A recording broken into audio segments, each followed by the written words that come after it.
J'aimerais commencer par lire un verset que nous retrouvons dans Jean 12, 26. La parole de Dieu dit, « Si quelqu'un me sert, qu'il me suive. Et là où je suis, là aussi sera mon serviteur. Si quelqu'un me sert, le Père l'honorera. » Nous sommes à Bonjour chez vous. On est en train de servir l'Éternel. Et c'est pour moi toute une grande joie de m'arrêter un instant pour honorer Yveline et toute l'équipe, honorer Aurélie. Vous êtes en train de servir le Seigneur. C'est lui qui vous honore en passant par ma bouche. Le travail que vous faites, vous êtes des personnes qui fortifient plusieurs. Alors, pour moi, je ne peux pas parler de l'honneur sans commencer par cela. Et je donne toute la gloire à Dieu. Que le Seigneur continue à vous fortifier. Vous êtes là, ce n'est pas pour avoir les honneurs des hommes, mais c'est une loi de la parole de Dieu. Et Dieu passe par les hommes pour honorer les autres. Alors nous sommes là parce que nous devons trouver l'équilibre. Plusieurs d'entre nous qui avons suivi l'émission jusqu'à date, certaines personnes ont vraiment des motifs purs. Ils se demandent comment être outillé maintenant. Que faire? Je vais aller plus de l'avant. Alors nous allons découvrir dans la parole de Dieu que c'est vraiment le plan de Dieu. Dans 1 Pierre 2, 17, la parole de Dieu est claire là-dessus en nous disant « Honorez tout le monde. Aimez le frère, craignez Dieu, honorez le roi. » Alors qu'on met l'équilibre dans toutes ces choses, nous voyons ici que nous devons honorer tout le monde. L'honneur n'est pas seulement pour les pasteurs. L'honneur n'est pas seulement pour les serviteurs de Dieu qui sont à temps plein dans les ministères. L'honneur n'est pas seulement pour les prophètes. L'honneur n'est pas seulement pour les parents. L'honneur est pour tout le monde. Et quand on dit tout le monde, l'honneur n'est pas seulement pour ceux qui sont sauvés. Et ceux qui ne sont pas sauvés, on les déshonore. Lorsqu'on est dans le royaume de Dieu, le sens de l'honneur est pour tout le monde. Alors pour nous aider à y arriver, personnellement, c'est un sujet que j'aime beaucoup et je continue à apprendre chaque jour et je continue à demander au Seigneur de m'aider à être dans l'équilibre. Je vais utiliser 3 lettres qui vont t'aider et qui vont m'aider. Je me rappelle quand j'étais encore à l'école primaire, j'avais multiples façons de garder un peu quelque chose dans ma tête. Je me donnais des lettres ou des chiffres et ça pouvait me permettre de me rappeler en mémoire certaines choses. Alors, à la maison, dites avec moi CPA. CPA, pour ceux qui sont au Québec, certaines personnes vont dire, est-ce qu'il va nous parler de la comptabilité? Parce que CPA, ça veut dire comptable, professionnel, agréé. Alors, pour ceux qui sont en France ou partout, vous vous demandez, c'est quoi ça? C'est un titre professionnel québécois désignant des experts comptables reconnus par des associations professionnelles de la province. Mais CPA aussi, pour ceux qui sont au Congo, dans les années 80, je ne sais pas quel âge vous avez, peut-être que vous n'étiez pas encore né, CPA, on disait CPA Wax. C'était un modèle de pagne que les femmes mettaient, on dit CPA. Alors tu te souviendras, comment appliquer l'honneur avec sagesse? Le pasteur Daniel nous avait parlé de CPA. Alors, développe-nous, CPA, c'est quoi? C pour conviction, P pour parole et A pour action. Lorsqu'on veut honorer, on doit d'abord avoir une conviction que l'honneur, c'est la volonté de Dieu.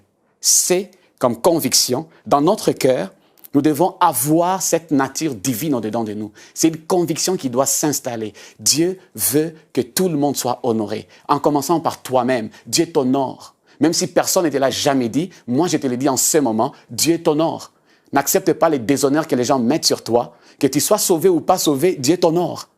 Alors, P comme parole. Ces convictions doivent être exprimées par des paroles.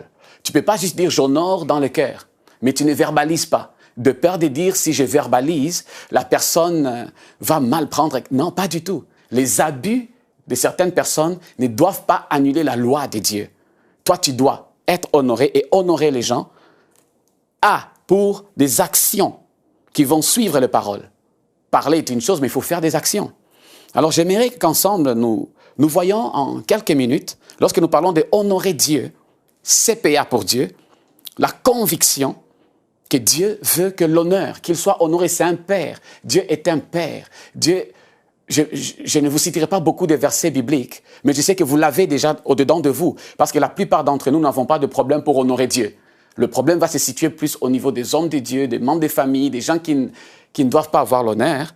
Donc, je ne vais pas m'arrêter sur cette conviction qu'on doit honorer Dieu, mais des paroles Dieu aimerait que tu les lui dises quand tu es dans l'assemblée ou quand tu es dans ta chambre. Si tu dis à Dieu, je t'aime, je t'honore, tu es tout pour moi, tu as été créé. Il y a plusieurs personnes qui prient dans les cœurs, mais lorsque tu verbalises, lorsque cela sort de ta bouche, le Seigneur en est glorifié. Et toi-même, tu sens que tu es tellement heureux d'avoir dit, Seigneur, je t'aime, tu es tout pour moi. Tu donnes l'estime qu'il doit avoir. Dieu aime cela. Mais les actions qui suivent, et là, je vais t'encourager. Et pour te dire, quand on regarde dans l'Ancien Testament, c'est au moment des offrandes. Lorsque je parle de l'offrande, ne partez pas, restez avec moi, je ne vais pas vous demander l'argent, ce n'est pas de ça qu'on va parler aujourd'hui, mais Dieu aime les offrandes. Mais l'offrande dont je veux vous parler ici, c'est l'offrande que lui-même a d'abord fait. Dans Jean 3,16, on dit « Dieu a tant aimé ». Il a honoré le monde en donnant ce qu'il avait de précieux. Il a donné Jésus. Dieu a honoré le monde. Peu importe ce que les gens ont fait de cet honneur, Dieu a donné. Mais qu'est-ce qu'il a donné? C'est un corps qui est mort à la croix et ressuscité d'entre les morts. Il a donné un corps. Alors, notre meilleure reconnaissance, notre meilleure offrande qu'on peut donner à Dieu pour l'honorer, l'action, c'est dans le corps. Romains 12 nous dit, « Je vous exhorte donc, frères, par les compassions de Dieu, à offrir vos corps comme un sacrifice vivant, saint, agréable à Dieu. Ce qui sera de votre part un culte raisonnable. » Dieu ne veut pas tes dollars. Cela suivra bien entendu. Si c'est dans tes poches, tu t'es donné à Dieu, tu pourras donner aussi tes dollars, ou tes CFA, ou tes euros. Mais ce que Dieu veut, honorer Dieu, c'est que tes membres, ton corps, que tu dis, Seigneur, je suis ton temple, tu m'as honoré. Alors je vais honorer ce corps. Peu importe ce que les gens disent sur ta vie, laisse-moi te dire que lorsque tu fais cela, tu honores ton corps, c'est une offrande agréable à Dieu. Alors, oui, pour Dieu, on honore Dieu, on honore aussi les proches. CPA. Pour le proche. Qui est le proche? C'est la personne qui est proche de toi. La plus proche personne de toi, si tu es marié, c'est ta femme ou c'est ton mari. Tes enfants, c'est les personnes qui sont très proches. Ben, si tu es célibataire, vivant avec les parents, peu importe, c'est la personne la plus proche de toi. Cette personne a besoin d'être honorée. Si tu t'honores toi-même, tu dois honorer cette personne. Tu dois en avoir la conviction. Dans Éphésiens 6, la Bible nous dit « Enfants, obéissez à vos parents selon les seigneurs, car cela est juste. Honore ton père et ta mère. » Cette conviction doit être ancrée. C'est pour conviction, ça vient de la parole de Dieu. Dieu demande aux enfants d'honorer les parents, parce que c'est les personnes les plus proches. Et les enfants aussi attendent les honneurs des parents. Je peux donner un petit exemple. Comment est-ce que tu peux honorer? Oui, P pour parole, avec des belles paroles que tu dis à ton mari, des belles paroles à ta femme, des belles paroles à tes enfants et des actions concrètement. Quel type d'action tu peux poser? Hier, alors que je préparais l'émission et dans mon esprit, je disais, je dois honorer mes enfants. Et j'ai réalisé que souvent, mon plus jeune, Enoch, quand je l'amène à l'école, je lui ouvre la porte et je lui dis, « Votre Altesse », et je me tiens comme un serviteur et il monte et je ferme. Alors pour moi, c'est une façon d'honorer. Et je vois ces petits yeux d'un petit enfant de 6 ans, les honneurs que je lui donne. Avant, il avait honte, mais avec le temps, il aime ça. Mais j'ai déposé cette fois-ci Divine à l'école. Elle ne savait pas. Mais d'un coup, j'ai dit, mais pourquoi je l'ai fait pour Enoch, je ne l'ai jamais fait pour Divine? Moi, j'étais dans mon message. Je ne l'ai pas fait parce que je dois en parler, mais j'étais en plein message et dit, je dois honorer Divine. D'abord, Sephora, la plus jeune, parce qu'elle part 1 heure plus tôt que Divine. J'ai dit, Sephora, qu'on arrive à ton école aujourd'hui, tu vas attendre, je vais t'ouvrir la porte. C'est comme regarder, elle a 14 ans, je n'avais jamais fait ça. Mais c'était la première fois, et quand je suis arrivé, je suis parti, et j'ai ouvert, j'ai dit, bonne journée, Votre Altesse, je lui ai fait une bise, et je voyais sa journée était juste, waouh, elle en a parlé le soir, et ce n'est pas que je l'ai fait aussi pour Divine, donc ça ne sera pas leur fiancé ou leur époux qui le font la première fois, c'est moi, le papa, je le fais, et j'ai l'intention de continuer à le faire, ce sont des actions d'honneur. Et oui, c'est pour les enfants aussi. Si on parle d'honorer les membres de notre Église, bien souvent, on honore les pasteurs, on honore les ouvriers. Et la Bible nous dit qu'ils méritent une double honneur. On doit les honorer, c'est vrai. Mais je m'arrête aujourd'hui pour parler des membres d'Église, le frère à côté de toi, la sœur à côté de toi. On dit honore tout le monde. Tu dois l'honorer. Tu ne dois pas honorer les pasteurs plus que lui, parce que lorsque nous prenons la Sainte Seine, c'est le même corps de Christ que l'autre prend, etc. Nous devons honorer. Bien entendu, on dit que les dirigeants méritent une double honneur, mais les dirigeants qui dirigent bien, parce qu'ils sont serviteurs, il faut aussi les élever. C'est dans ces contextes-là. Mais lorsqu'un homme, il s'élève déjà lui-même, il n'a même pas besoin d'honneur parce qu'il s'est déjà honoré. Mais lorsque tu verras un dirigeant qui fait tout pour honorer Dieu et pour honorer ceux qui sont avec lui, alors tu lui donnes le double honneur. Il y a beaucoup d'actions que tu peux poser. Il y a beaucoup de bonnes choses. Je vous dirai peut-être un témoignage comment nous, mon épouse et moi, on a été honorés à l'église. Nos enfants spirituels, ils ont vu un besoin dans notre vie. On n'avait pas d'auto. Eh bien, ils nous ont offert une voiture. Ce sont des actions. C'était une offrande qu'on nous a donnée. Et nous étions heureux, pas à cause de la voiture, mais de voir les cœurs qui se sont mis ensemble pour nous honorer. Et ça nous avait fait du bien.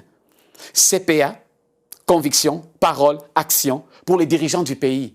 C'est la parole de Dieu et nous l'avons cité tout à l'heure. On doit honorer, on doit payer les impôts. Lorsque nous faisons ces actions-là, Dieu est d'accord avec ces choses. Et en ces temps de pandémie, nous devons honorer, on doit garder la distanciation. Ce sont des actions que nous posons et on est en train ainsi d'honorer les dirigeants du pays. Dieu est d'accord avec ça et même Dieu nous encourage à le faire. Et lorsque nous voyons Monsieur l'agent, on ne l'appelle pas « Hey, Monsieur le policier », des paroles. « Bonjour, Monsieur l'agent ». On honore Monsieur l'agent parce qu'il fait partie de tout le monde.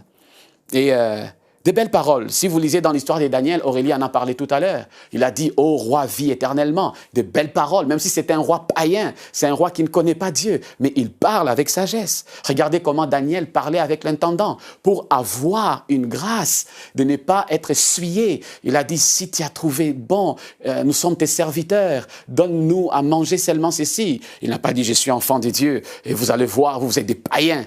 Ce n'est pas ça l'honneur. Tu honores même les païens parce qu'on doit honorer tout le monde. CPA, alors que je vais vers la fin très rapidement, honorer ceux et celles avec qui nous travaillons, nos patrons. Tu dois être convaincu de cela dans Ephésiens 6. On dit « Serviteurs, obéissez à vos maîtres selon la chair ». Pas vos maîtres à l'église, le maître selon la chair. On doit obéir comme on obéirait au Seigneur. C'est la volonté de Dieu. Quel genre de parole tu peux dire à ton patron? Tu entres le matin au travail, tu dis « Bonjour patron ».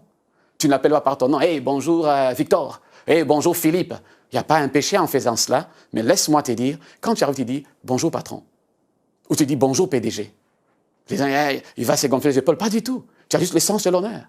Tu l'appelles patron, monsieur le directeur, votre honneur. Ça, c'est les petits côtés du droit que je voulais sortir ici. J'aime beaucoup cela parce que ça fait du bien. Tu n'appelles pas le juge par son nom, on va t'arrêter. Tu dis votre honneur, son excellence. Et Dieu aime ces choses. Et cela est agréable au Seigneur. Et des actions que nous pouvons poser, c'est accepter ce que l'autorité nous dit. Donc, j'aimerais vous encourager, bien-aimés, d'appliquer le CPA, conviction. Sois convaincu que c'est la volonté de Dieu, que cela entre dans ton cœur. Dieu veut qu'on honore. Et dis-toi, ça ne va pas rester dans le cœur. Je vais apprendre à parler. Je vais apprendre à verbaliser. Que Dieu vous bénisse et qu'il nous aide à appliquer le CPA. Amen. Merci, Pasteur Daniel.